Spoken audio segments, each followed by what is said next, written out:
What's up, guys? I'm trying to do a setup here.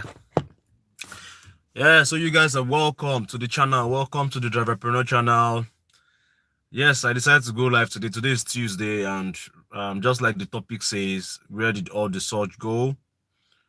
Um, well, before we go on with today's live podcast, let me first of all start by welcoming everybody on this live stream. You guys are welcome to the channel. I'm so glad to have you guys here. I'm so glad that you guys, make it part of your time to, join me on this live podcast. And today we'll be talking about some issues, things that are currently happening on the rideshare industry, what is going on, why we hardly see Surge, despite the fact that, school has resumed. And like I've been driving over 2 years, and the trend is there's always a break in August, a break in the first 2-3 weeks of September. Then when we are approaching 21, 22, by the way, tomorrow is my birthday. 22nd of September is my birthday. And from previous times driving, I noticed that before my birthday, as on the 21, 22, I can go out and make enough money to buy myself a birthday gift because there's a lot of such. But lately, there's no surge anywhere. The surge has all gone. I don't know what is going on. Even when the surge comes, it's always sparsely distributed. You don't have it cut across every part of Lagos. So what is causing this is part of what we'll be discussing today. Why are there no more surge as it used to be? Why is it so dry? Like there are no riders anymore requesting as frequently as it used to be in the past. What is causing this current trend? And again, we'll also be talking about how drivers can manage in times like this because the most constant thing in life is change. So anything you do in life, you have to prepare your mind for whatever is coming, whatever is going to come your way, so you don't get caught unawares. And so we'll be talking about these things in today's live video. And we'll also be talking about going forward, what kind of vehicle will be the best to use. As you know, the times have really changed.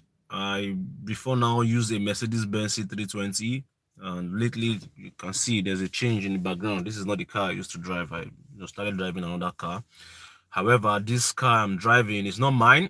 It's I just out of desperation I had to take the car, and so I can still earn something to take care of my home and my family with. So I just had to you know go and take a car, like take a car. Like I took the car by force because this car has been at home sitting down not doing anything. And I noticed the first day I even tried driving it, one of the back wheel was stuck. I had to lift it up, I have to turn it, I have to hit it before it got free.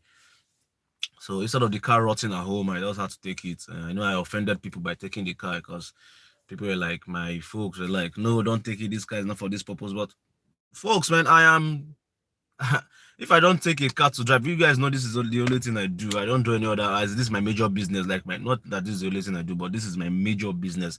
This is how I get my daily income. So guys, please bear with me. 2 weeks, maximum 3 weeks, I'll return this car. As in, it was a big fight and drama, but I don't want to go into details of that though. Yeah, so we'll be talking also about the vehicle, the best kind of vehicle to use.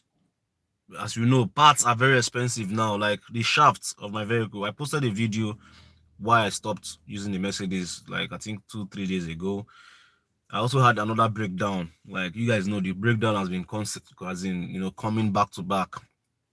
So it doesn't pay me anymore to use that car. And the suspensions, that is the major problem, because the roads are very bad. We all know roads are not good. That is the only place that gives me problem using that car. So, and with such roads will come recurrent, as in the expenses will always keep coming to maintain your suspension. So I just had to drop the car and then look for another alternative, which is what I'm using right now, although not a long-term alternative. Yes, I see 5 people already in the house. Just let's know your name. Because I can't see your names unless you make the comments. 6 people are already in the house. Guys, just say something. Say hi. Say what's up. Just say anything so I can acknowledge you guys for joining the live stream. Yeah, so I had to dump the Mercedes because it was taking more of my earnings. Like I make money, I put it in the car. Emmanuel, what's up, bro? How's it going? How's it going? Welcome to the live stream. Welcome to the live stream. Thank you for joining. Yeah, so I had to dump the Mercedes. Like it wasn't even making me make any money. Yeah, Benjamin Frank, welcome. Godwin, welcome, welcome. You guys, good morning, man. Good morning. Thank you for joining me. I know I'm supposed to be out driving, but today I'm not really encouraged. Yeah, Ayodele. Oh, Victor. What's up, Victor? You guys are welcome. So I decided to do this stream. So we'll talk about these issues. It's really a pressing issue, and a lot of people have been asking, did I change my car? Not exactly. Haven't changed it yet. The Mercedes is right, stay outside. Before the end of this video, I have to go and even warm it. I've not started the engine for a while, and that's very dangerous. Parking a car, leaving it without running it, it's very dangerous. So you need to like, oh, what's up? Ah, nice one. Victor is good, cool. So you need to always start the engine if you have a car parked for a long time, so you don't, end up having a lot of issues with the car. My plans for the Mercedes is to fix it, put it in top shape, and then sell it. That car is a very good car. Oh, somebody's asking a question. Benjamin is asking, I got a Lexus ES320 for rideshare. Is it really? No, man, my friend, Benjamin Frank, to be frank with you, it's not exactly an advisable thing to use a luxury car like a Lexus for this rideshare. Because, like I said, the roads are not good. The suspensions on any luxury kind of sedan is usually higher than the basic compact sedan, like the knockabout vehicles. Like this one I'm using now is a Verso, and the parts are quite relatively cheaper, even cheaper than the major. They are the same thing with the Corolla though, but it's still better than using the Mercedes, 100 times better. However, Mercedes is rugged, the engine is jet. Okay, I think network is bad. Yeah, Frank. Yeah, truly, network went off, but I'm back and I actually fixed it. I changed my data network provider, so I'm back. Yeah, so back to what I was trying to address. Yeah, Mr. Frank said something. He was asking if the Lexus ES3 330 is a good deal for the ride share. I must be honest with you, it's not exactly worth it because no matter if you like drive weekends, you still have to go to these bad terrains and deal with these bad roads. So we'll still get into it because we'll still be talking about the vehicle, just one vehicle. We're talking about just one vehicle that I think, from my experience driving for over 2 years and from all the platforms I've been on, all the platform I've joined, and I've monitored some drivers that are full-time. I'm talking of rugged drivers that drive this thing full-time. Like this is their only, I think, their major source of income. And I've been on the platform even way before I joined, and I monitored the kind of car they use, and I've seen how the cost of their maintenance, most times they share these things. I've seen how much they spend on replacing parts. I've compared it to the regular Toyota Corolla, which is not exactly cheap right now. It's not cheap. I must tell you, Toyota Corolla is also on the high side. I have an offer for a Toyota Corolla. Someone is Toyota Corolla. The car, however, is in Abuja. I'll be talking about that in a different vlog. I'll be traveling to Abuja to pick up that car and drive that car down to Lagos. I'll talk about that and share that vlog with you guys so you guys see what that is all about. So for me personally, I don't really think the Toyota Corolla is that of a perfect Uber car because one, vandals are out there to get the car. They are out there to get the brain box, the Windows controls. Like you can't even have peace of mind using that vehicle. You have to always be watching your back. If you are not ready to spend money on fixing alarms, fixing trackers, man, I wouldn't advise you to go for the Toyota Corolla. So, Frank, my personal advice is that if you love that your ES 330 and you want to keep it, I will advise you not to exactly use it for rideshare. I don't know. It's because you get tempted. By the time you start making money in weekends, you start saying, okay, let me do normal weekdays. Before you know, you are almost going full time into driving.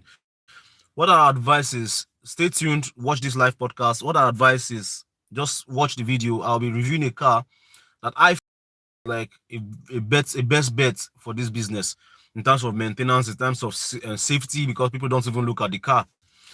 So, like I was saying before, I had to dump the Mercedes. Like I had to dump it. No, it wasn't worth it anymore. Like I go out, and I now notice that the fueling is not even higher because I wasn't feeling it before now because of surge. The surge back to back, I was having surge trips. You drop one, you take 1.7, 1.6, 1.9, 1.8.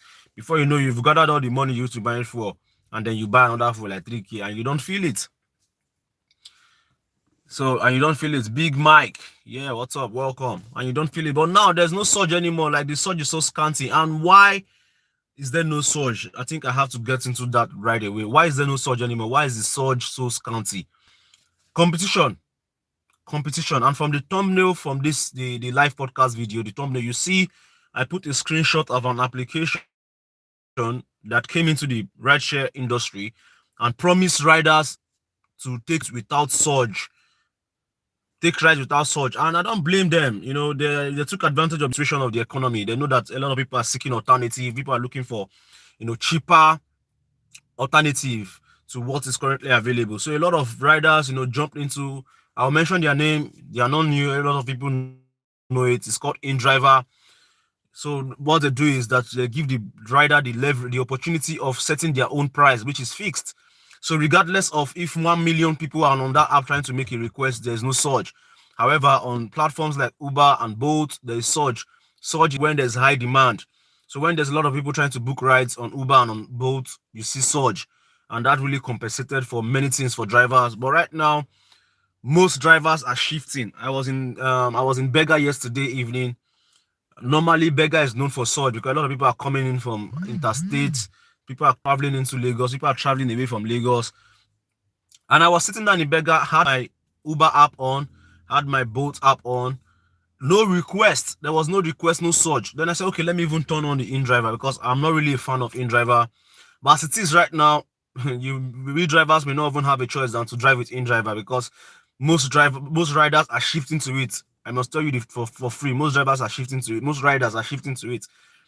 And what do you expect when a lot of drivers were blocked off Uber and Bolt? So many drivers went to driving for these platforms, and then their driver base and passenger base grew over the time and over the few years. And now you are having them as a major strong competitor in the market. And giving these riders this opportunity to book rides at a very low rate just sends one simple message that we as drivers also has to put our wisdom and our sense into it and jettison all the expensive cars, all the premium luxury car we drive, and go for a very basic car with just the basic thing, just the AC, fabric interior, nothing special, guys. Nothing special. Do not look towards getting a very expensive car. It's not worth it. I must tell you, I drive. It's not worth it. Imagine you buying a car of 3 million or buying a car of 2.5 million or buying a car of 1.6 million.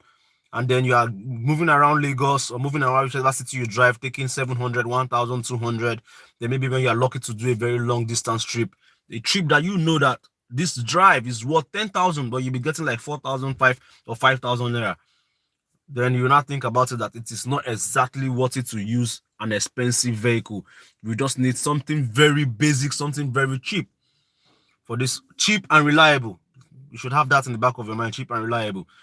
And so let's get into what vehicle I've been trying to talk about. I really wanted to keep this vehicle to myself until I actually buy it, because Toyota Corolla now in the market is about a Tokumbo, that's a foreign used Toyota Corolla. It's going for about, the last time I checked the market, was about over 2 million naira. I'm talking of 2.3 million. This is a car that I knew when this car was selling for about 1.3, 1.4 million. I knew when this car was selling for 1.4 million naira.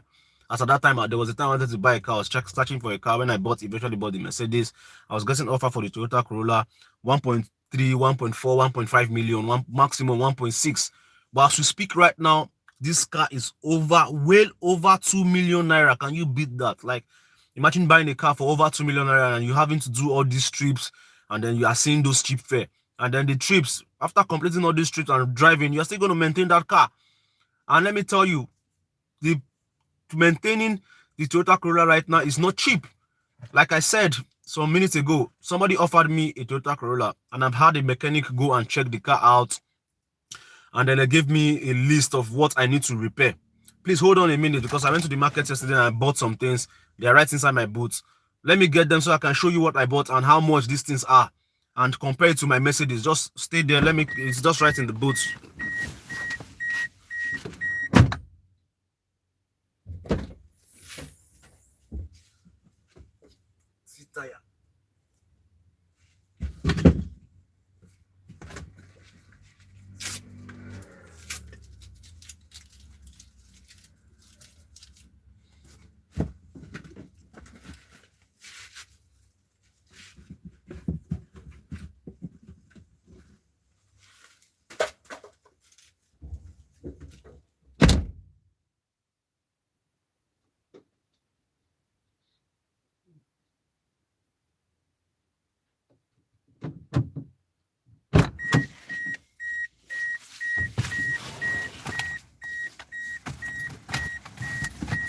Okay, so luckily for me, I got an offer for a Toyota Corolla, the regular body type. This is a car that I ordinarily wouldn't want to drive because of the drama surrounding that vehicle.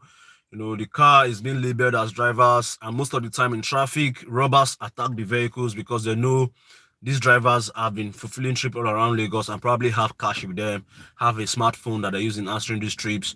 So the car really puts drivers at danger, and so I don't exactly like to drive the car. But as it is right now, I have no choice but to make do with what I have so that I can make money. This December is just around the corner. This is the time where you definitely need a car to drive.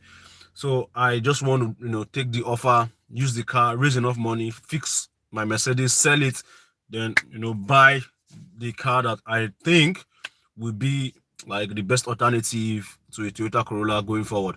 Yeah, so I bought the belt. This is the timing belt for the Toyota Corolla. Surprisingly, this belt is 4,000 naira. I bought this belt 4,000 naira. Even my Mercedes belt itself is 2005. This one for Toyota Corolla, which is Tokumbo. Although this is Tokumbo, though the new one, they were telling me new one was about 2,000 naira. Then the Tokumbo, which is usually very like stronger and can last longer, they said it's 4,000. My Mercedes-Benz Tokumbo is actually about 3,035. So you see, the Corolla is not exactly as cheap to maintain as people make it seem. So that's the belt. I also bought because the engine has not been serviced for a while. So I was told to buy engine oil and engine oil filter so I can do an engine oil change before I bring the car to Lagos. If you notice, I had a tire when I went to the back to get these items. There's a tire. I also need to change the four tires. The four tires are worn out. The prices I'm hearing. How do you guys survive in Abuja if you drive in Abuja? How do you guys cope? Like, I've been making phone calls in their market in Abuja, the auto market, and the prices I'm getting, to be honest, it's not funny.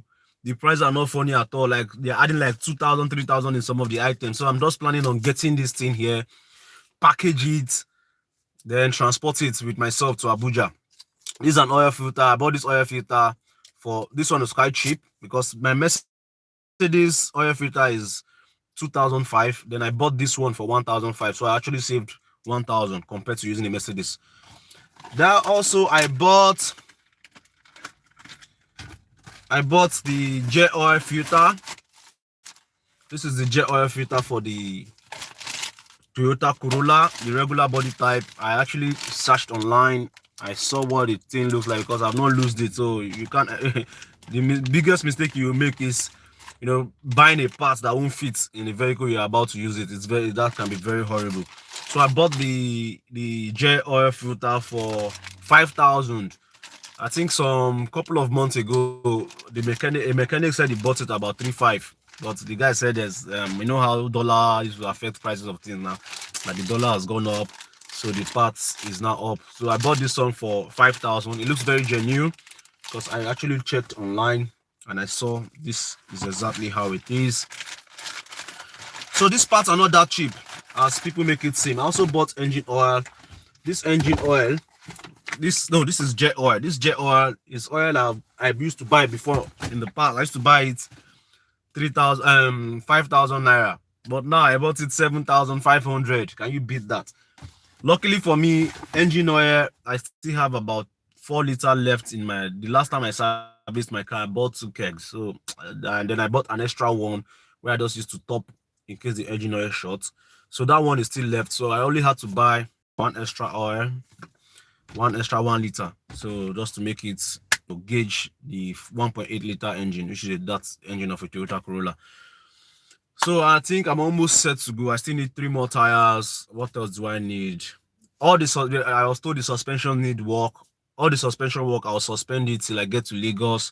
Then I'll fix it because me myself, I'm actually managing. It's not easy. Yesterday I went out. I only did very few trips. I was not encouraged because the money that was coming out from those trips were not exactly encouraging. So I just say, okay, maybe I'll bone and come home to rest and then go live today and talk about these things.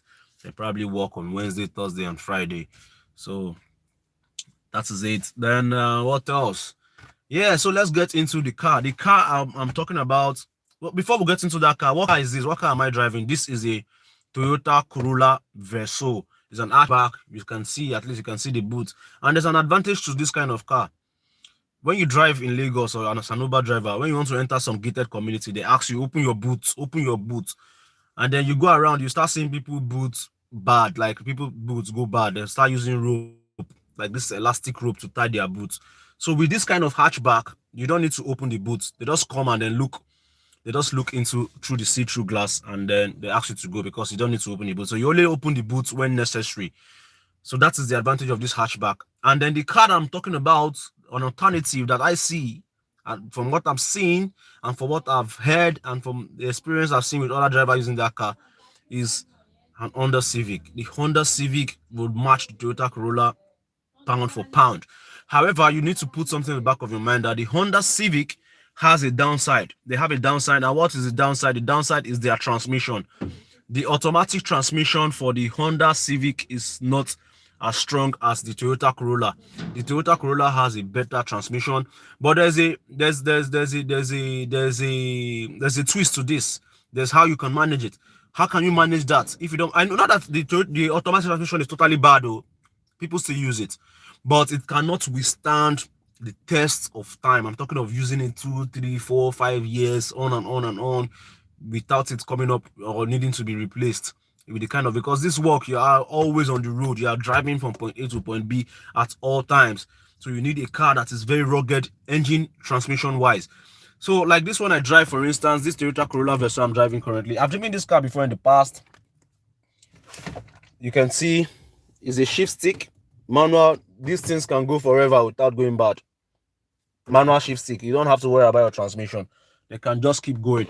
So for the Honda Civic, me personally, I don't have a problem driving a manual. So I'm going to get, when I'm ready, to get the manual transmission, not the automatic transmission. I'm not saying the automatic transmission is totally bad, but I want something that when I get, I know I'm not scared of maybe transmission coming up a problem in the nearest future. I know I'll just keep driving and driving and driving and driving it without any challenge. And what can stand that kind of long time usage is a manual shift stick transmission. These transmissions were built to last forever. And the good thing about this transmission is that every company out there, it's even Nissan. I bought a Nissan one time, although that car, I will not recommend that car for the rideshare business. The car used to have a lot of electrical problems. It's either the crankshaft sensor, the O2 sensor, the mass airflow meter sensor. No, the electricals are very bad. That is why I will go for Honda, because the Honda is Japanese, and our mechanics in this part of the world, they are just so used to handling Japanese vehicles. So since I cannot afford to buy a car as expensive as the Toyota right now, Honda is my best bet. And you don't have to worry about the leg pulling, just like the Accord. A Civic doesn't have that issue. And besides, to overhaul the entire suspension of the Honda Civic is so cheap. I had a friend who just did this, and all the entire suspensions, the two front, the two back, spent about 35,000 naira. Meanwhile, that 35,000 naira was the price I bought just one shaft from my own vehicle. So you see, it doesn't make sense anymore to use the Mercedes for Uber. Yes, so that is the car that I'll be buying, and I'll be buying the hatchback. I will buy the hatchback. I don't want a car where I'll be driving. They'll be telling me, open your boots when I want to enter all those estates in Lekki, all those estates in the island. They'll say, open your boot every time, back, blocking my boots, open and locking. Before you know, the boot is bad. I'll start using rope to tie it, which looks very ugly. So I'll be going for the hatchback, and it's a Honda Civic, most likely a manual transmission. With time, I may actually get another one, which will be an automatic. Let me compare firsthand and experience it for myself, because that is the testimony I've been getting around, that the automatic transmission of Honda is not exactly strong. And I also witnessed it from one of a driver that is on the WhatsApp platform where I currently I just chat with them and all. The guy is driving a Tokumbo, that's a foreign use Honda Civic 2005, and within less than a year he had to change his transmission. Less than a year, a car that the mileage was not even up to 200,000. Can you beat that? He had to change the transmission. But since he changed the transmission, he's been using that transmission for about almost around 8, 6, 7 months, without complaining. But I don't want a car that I have to change the transmission that has not even gotten to 200,000 miles. My Mercedes outside is about 200 and almost 240,000 miles, and I've been using the same engine and gear with this kind of hustle, with this kind of driving almost every day. So you see that transmission and engine is very rugged. But the Honda, their engines are very rugged. In fact, there was a comparison, there's a video comparison my watch I saw when they compared Honda engine and Toyota Corolla engine, and it was the same. Like, they had the same score. Even the good side about the Civic is that it's even more fuel efficient than the Toyota Corolla. So to my surprise, and to your own surprise, I guess, because everybody feels it's just the Toyota Corolla that has, fuel economy, but it's not true. The Honda Civic also has good fuel efficiency. It's a 1.4 liter engine, which makes it more fuel efficient than the Toyota Corolla, which is a 1.8 liter engine. So with all these things I've observed, I am concluding and I'm going for the Honda Civic. Yes, and this is a time where you have to apply wisdom in driving. You don't have to just drive every time. Like, apply wisdom. We all know that Mondays to Thursdays, if you want to drive, it's just best you go out early in the morning. Let's say you go out around, if depend on you, me, I'm trying to target to go out latest by 7, between 7 and 8 o'clock. I'm out, so I can do my work, carry people that work, workers, students between that time. Then in the afternoon, also carry people that are moving around, going about their business. Then in the evening, people that are close from work. Then I come home. Tuesday, the same thing, down to Thursday. Then on Friday, my schedule will be that on Friday, I'm going to rest in the morning. I'm going to chill in the morning, probably go do exercise, go lift some weights, relax, then come back and then set out around between the hours of probably like around almost 1 o'clock. I may be leaving the house around 1 o'clock to come home at night. I'll be coming home Friday night, maybe probably closing work by between 10:30. That's when I'll close and come home. It depends. If I feel like staying out the next day, maybe I feel like, okay, let me even go to a club. I mean, just stay out, hustle, because at night on Fridays there's usually surge. So, and surge is the only way we get compensated driving. Then on Sunday, because I would walk into the night on Friday, on Sunday I'll go out a little bit, almost the same time I went out on Friday. So Friday, Saturdays come before Sunday. So let's say Saturday. On Saturday, I will not go out on time, just because, for the obvious reason, I actually drove into the night on Friday, so I need to rest and gain my strength before I go out. So I'll be setting out on Saturday around that same time, between the hours of maybe 1 or 12, between 12 1, so I can drive into the night, because people will be going to events that time, or maybe like 1 o'clock, 2 o'clock, people will be going to events, so a lot of demand, so the surge will definitely come out that time. So I'll walk, and I will not walk late too deep into the night. Friday I'll walk a little bit into the night, but Saturday, between the hours of 9 to 10, I should be rounding up. You know why? Because on Sunday you have to set out early. On Sunday is a day you have to give out your full day, because there's lesser traffic on Saturday. There's lesser traffic. On Sunday, there's lesser traffic on Sunday, so you just need to be out there driving, so you can, maximize the, constant movement. And Sundays, there's a lot of movement on Sundays. I've noticed it. So Sundays, I'll be setting up early, coming back home probably by that kind of between the hours of 9 and 10, so I can, rest, have enough sleep for Monday early morning walk. So that's my schedule, because I actually talked about it, as I was going to include that in this video, talking about how you can, schedule your work time, so you can also maximize your earning and your time from driving. Yeah, so we need to go out to start that Mercedes. I've not warmed that car for a while. I just had it packed down. So people that think I've sold that car, I haven't sold it though. The car is still outside though. The car is still outside. Let's go and start it, and let's warm the engine, so we don't have a clogged engine. So this is the Verso. This is the Toyota Corolla Verso. It's a very decent car. A very decent car. Like, I hardly spend on fueling. Like, a day I maximize about 3,000 naira daily on fuel max, and that is if I drive for a very long time. A very decent car, still has a very good body, hatchback, a lot of space inside. The compound is quite small, so I couldn't park the both cars inside. So that's the Mercedes. So just to start the Mercedes, nothing.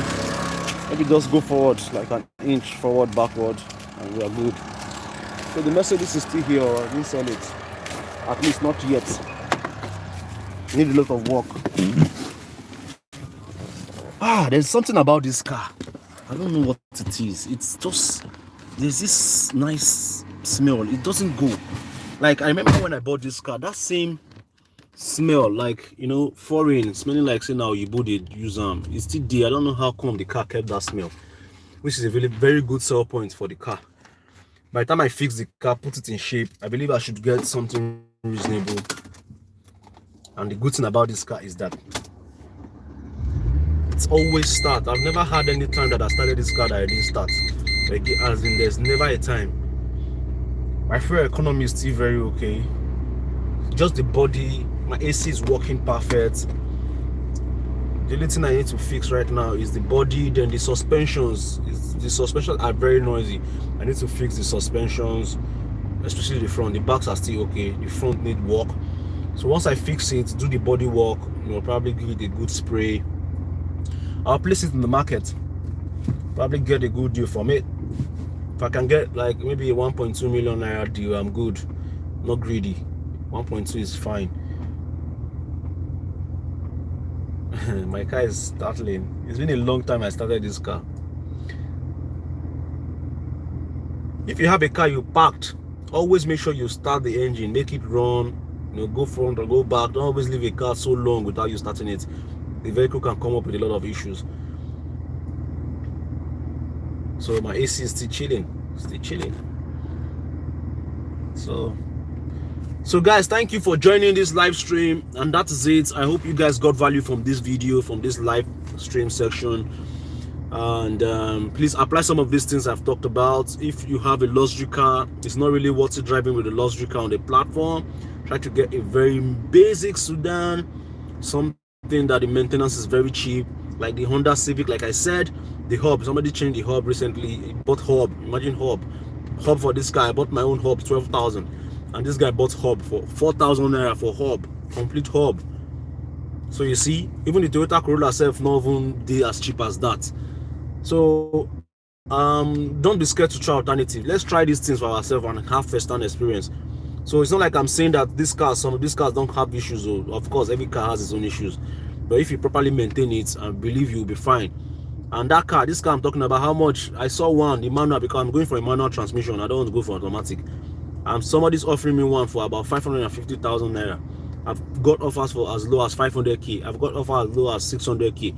So between 500 to 600, you can get this manual transmission. But if you want automatic, you'll be budgeting about 800,000 for a Nigerian used though.